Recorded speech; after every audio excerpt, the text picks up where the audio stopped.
Ce que je vais vous révéler ne figure dans aucun guide de séduction, ni dans ces vidéos rapides qui promettent de le rendre accro en 3 messages.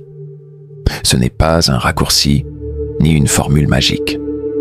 Ce dont je vais vous parler, c'est de ce mécanisme silencieux, intime, qui se déclenche chez lui sans qu'il en ait conscience. Ce moment où, sans un mot, sans un geste évident, il commence à penser à vous, sans comprendre pourquoi. Vous croyez que ce sont les courbes, les compliments ou la douceur qui le captivent. Mais ce que vous ignorez, c'est qu'un homme est avant tout happé par ce qu'il ne peut pas nommer, par ce quelque chose d'indéfini que vous laissez derrière vous quand vous quittez une pièce. L'esprit masculin ne fonctionne pas en ligne droite. Il est un terrain d'ombre, de symboles, de projections. Et c'est précisément là que vous devez frapper. Une femme qui éveille son désir n'est pas celle qui se montre, c'est celle qui évoque. Elle n'essaie pas de se faire aimer. Elle sait qu'elle est aimable. Et cette certitude non exprimée, c'est elle qui désarme. Je me souviens d'un homme que j'ai rencontré lors d'un voyage. Il avait ce regard que rien ne touche, cette posture de ceux qui n'ont besoin de personne. Je n'ai pas cherché à l'impressionner. Je n'ai pas ri plus fort, parlé plus vite ou raconté mes exploits. J'ai juste été là, présente, silencieuse parfois. Et un soir, il m'a dit « C'est étrange. Avec toi, j'ai l'impression que tu n'attends rien. Et c'est ce qui me donne envie de tout te donner. » Ce n'était pas du charme.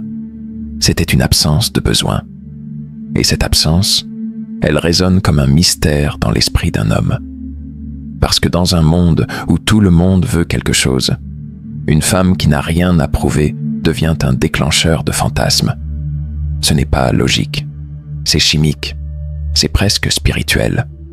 Alors non, ce n'est pas votre sourire, ni vos mots doux. C'est ce que vous ne dites pas, ce que vous retenez, ce que vous ne donnez pas tout de suite. C'est là que tout commence. Avez-vous déjà observé comment un homme change d'attitude quand il sent qu'il n'a pas encore tout découvert de vous? Ce basculement subtil, presque imperceptible, qui transforme sa simple curiosité en obsession silencieuse. Ce n'est pas vous qu'il veut posséder. C'est le sentiment qu'il n'a pas encore saisi ce que vous cachez.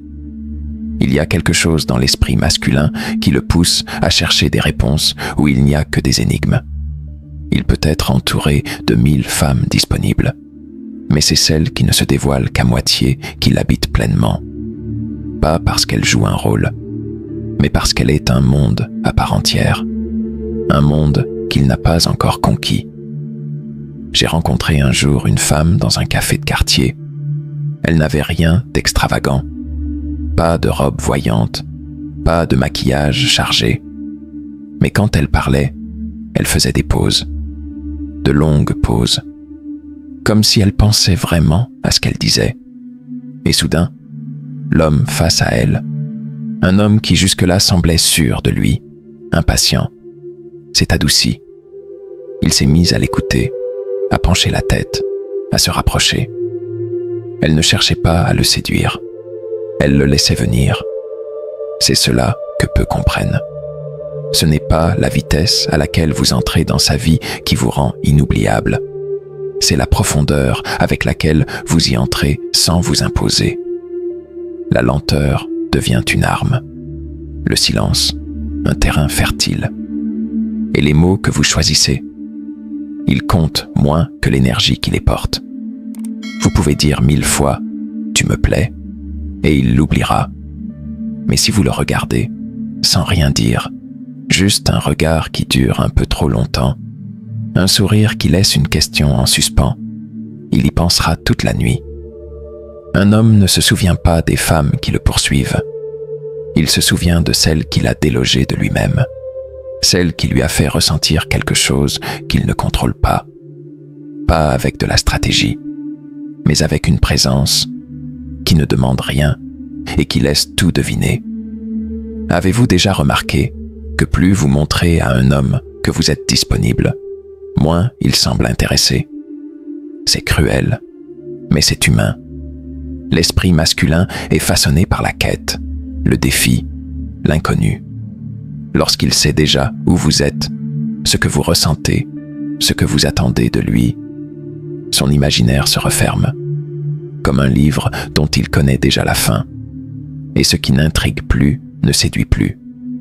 J'ai connu une femme qui tombait toujours sur le même type d'homme, distant, peu impliqué, parfois même fuyant. À chaque fois, elle pensait qu'en lui montrant qu'il comptait, qu'en étant plus présente, plus douce, plus attentive, elle parviendrait à le retenir. Mais plus elle donnait, plus il s'échappait. Jusqu'au jour où elle a cessé de tout donner. Non pas par vengeance, mais par respect d'elle-même. Elle a commencé à répondre à ses messages plus tard. Non pour jouer un rôle, mais parce qu'elle était enfin occupée par autre chose que lui. Elle a arrêté d'annuler ses rendez-vous pour le voir, arrêté de lui écrire en premier, arrêté de combler les silences. Et lui, il est revenu, lentement, puis avec insistance, parce qu'il sentait, sans pouvoir l'expliquer, que quelque chose lui échappait. Et ce que l'homme ne peut pas contrôler, il ne peut pas l'oublier. L'erreur que font tant de femmes, c'est de croire que pour être aimée, il faut être présente. Mais la vérité, c'est que l'amour, le vrai, celui qui obsède, naît dans l'espace laissé vide. Dans ce battement d'absence, dans ce regard non envoyé, dans cette réponse différée. C'est là que l'homme projette. C'est là qu'il vous imagine, vous reconstruit, vous désire. Et si vous comprenez cela, vous n'aurez plus jamais besoin de courir après un message. Vous deviendrez cette pensée persistante, ce manque qu'il ne sait pas combler. Non parce que vous le privez, mais parce que vous n'êtes pas pressé de vous offrir. Une femme qui ne cherche pas à être choisie crée en lui le besoin profond de la choisir. Il y a des silences qui en disent plus que 1000 mots. Des silences qui vibrent, qui dérangent, qui éveillent quelque chose de profond dans l'autre. Ce n'est pas toujours ce que vous montrez qui attire un homme, mais ce que vous laissez flotter dans l'air, ce que vous ne dévoilez pas tout de suite. L'homme est un explorateur de mystères. Il ne cherche pas une évidence, il cherche une énigme. Un soir, dans un dîner banal entre amis, une femme s'est contentée de répondre brièvement, sans entrer dans les détails de sa vie. Elle ne se vendait pas, elle ne brillait pas plus que nécessaire. Mais à chaque question qu'elle retournait, elle ouvrait un nouveau doute, une nouvelle couche. Elle parlait peu, mais elle savait où elle allait. Et l'homme à côté d'elle, pourtant entouré d'autres femmes qui riaient plus fort, racontaient plus d'anecdotes, n'avait Dieu que pour elle. Pourquoi ? Parce qu'elle ne lui laissait pas la carte du territoire. Elle devenait un terrain inconnu. Ce n'est pas dans la quantité d'attention que vous offrez que vous devenez précieuse. C'est dans la qualité de votre mystère. Ce petit recul que vous gardez, ce sourire qui cache une histoire, ce regard qui invite à la découverte, mais ne livre rien sur commande. Une femme qui sait contenir son univers devient captivante. Elle ne donne pas tout. Elle laisse des portes entr'ouvertes, des réponses floues, des silences qui s'étirent. Et cela crée une tension douce, mais irrésistible. Ce n'est pas de la manipulation, c'est de la présence consciente. Un homme ne s'attache pas à ce qui est trop clair. Il s'attache à ce qui le réveille, à ce qui l'oblige à se remettre en question. Vous n'avez pas besoin de tout raconter pour être entendu. Vous n'avez pas besoin de tout donner pour être vu. Il suffit parfois d'un mot juste, d'une respiration bien placée, d'une absence assumée, pour qu'il se mette à vous chercher sans même s'en rendre compte. Parce que ce qu'on ne peut pas saisir reste en nous bien plus longtemps. Il y a une puissance tranquille dans une femme qui ne cherche pas à prouver sa valeur. Elle entre dans une pièce et ne demande la permission de rien. Elle ne regarde pas autour pour valider sa place. Elle est là, entière, présente. Et cette énergie, sans effort ni insistance, bouleverse l'équilibre intérieur de ceux qui l'approchent. Ce n'est pas qu'elle joue à être distante. Ce n'est pas une stratégie. C'est qu'elle n'a pas besoin de se diluer pour être aimée. Et cette absence de besoin, ce calme dans sa posture, rend tout homme curieux. Il ne comprend pas d'où vient ce magnétisme, mais il le ressent. C'est cette vibration silencieuse qui le pousse à se rapprocher, à poser des questions, à vouloir exister dans son regard. Je me rappelle d'un homme sûr de lui, habitué à séduire. Il entrait dans une pièce, et les regards venaient à lui comme des aimants. Jusqu'au jour où il est tombé sur une femme qui ne réagissait pas comme les autres. Elle ne riait pas à ses plaisanteries, ne cherchait pas à se faire remarquer. Elle l'écoutait avec calme, sans flatterie. Et à la fin de la soirée, c'était lui qui était troublé, parce qu'elle n'avait rien fait pour lui plaire, et pourtant, il ne pouvait plus penser à autre chose. Ce genre d'énergie naît d'une vérité simple. Vous n'avez rien à prouver à qui que ce soit. Plus vous vous recentrez sur vous-même, plus vous rayonnez quelque chose d'unique.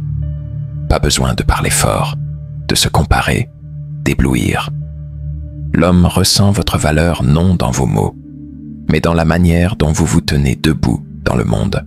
Et cela, aucune apparence ne peut le simuler. C'est ce qui fait qu'une femme laisse une empreinte dans l'esprit d'un homme bien après qu'elle soit partie. Elle ne lui a pas montré tout ce qu'elle est. Elle l'a invité à deviner. Et ce mystère, cette impression de ne pas l'avoir encore effleuré, devient pour lui une obsession douce, mais persistante. Parfois, ce n'est pas ce que vous lui dites qui le touche, mais ce qu'il ressent en votre présence, sans que vous ne parliez. Il y a des femmes qui, sans formuler une seule promesse, font naître chez un homme une sensation de refuge, de permission d'exister, d'être imparfait sans être jugé. Et ce sentiment-là, il n'a pas de prix. J'ai vu un homme, dur à atteindre, toujours sur la réserve, commencer à se dévoiler face à une femme qui ne faisait rien de particulier. Elle ne cherchait pas à comprendre ses silences, ni à les combler. Elle était juste là, ancrée, avec cette capacité rare d'écouter sans interrompre, sans avoir besoin de commenter. Et il s'est ouvert, lentement, comme une fleur sous un ciel nuageux, timide mais sincère. Pas parce qu'elle le poussait à parler, mais parce qu'elle ne l'y obligeait pas. C'est une vérité que beaucoup ignorent. Ce n'est pas en insistant qu'on entre dans le cœur d'un homme. C'est en lui offrant un espace vide, un silence qui n'oppresse pas, mais qui accueille. Un espace dans lequel il peut enfin respirer et déposer ce qu'il cache depuis des années. Dans un monde où les hommes sont souvent contraints à l'image, au contrôle, à la force, rencontrer une femme qui ne cherche pas à les faire parler, mais à les sentir, devient bouleversant. Ce n'est pas spectaculaire, ce n'est pas viral, c'est intime. Et c'est pour cela que c'est puissant. Vous n'avez pas besoin de tout comprendre de lui. Il ne cherche pas une psychologue. Il cherche quelqu'un qui, par sa simple présence, lui murmure « Tu peux t'arrêter ici ». Et quand il trouve ça, même brièvement, il revient. Parce qu'il ne sait pas l'expliquer. Parce qu'il ne sait pas où, ailleurs, il pourrait le retrouver. Ce genre de femme ne court pas après l'amour. Elle devient un endroit, un lieu intérieur où l'autre se sent enfin libre d'exister. Et ça, pour un homme, c'est plus rare que la beauté, plus précieux que les mots, plus attirant que n'importe quel jeu de séduction. Il existe une force magnétique dans le fait de ne pas tout dire, de laisser volontairement des zones floues, des intentions non précisées, des émotions à demi révélées.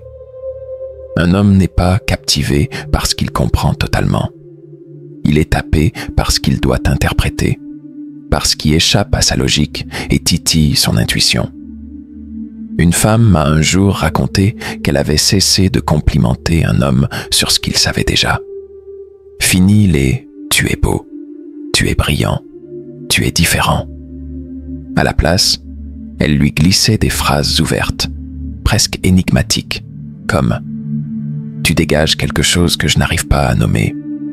Rien d'explicite, juste une graine émotionnelle.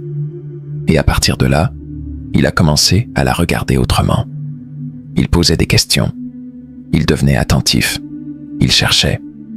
Ce type de communication ne flatte pas l'ego. Il active le subconscient. C'est là que réside l'empreinte. Ce n'est pas le compliment frontal qui touche, mais celui qui crée un doute, une recherche intérieure. Vous ne dites pas « je t'admire ». Vous laissez entendre qu'il y a quelque chose en lui que même lui n'a peut-être pas encore vu. Et c'est là que vous devenez différente. Pas parce que vous dites ce que les autres ne disent pas. Imaginez un couple assis côte à côte, les mains effleurant à peine, les yeux plongés dans un horizon commun. Ils n'ont pas besoin de parler pour se comprendre. Leur complicité est palpable, construite au fil du temps, des épreuves surmontées ensemble, des rêves partagés. Cette intimité silencieuse est le fruit d'une confiance mutuelle, d'un respect profond, d'une acceptation totale de l'autre. Mais comment atteindre ce niveau de connexion? Dans ce voyage à deux, il est essentiel de préserver sa propre individualité tout en construisant une vie commune. Et puis, il y a ces petits riens du quotidien qui renforcent le lien. Un sourire échangé, un geste tendre, une attention particulière. En fin de compte, une relation épanouissante repose sur la volonté de grandir ensemble, de se soutenir mutuellement, de se choisir chaque jour. Merci d'avoir pris le temps de regarder cette vidéo. J'espère qu'elle vous a inspiré. À bientôt.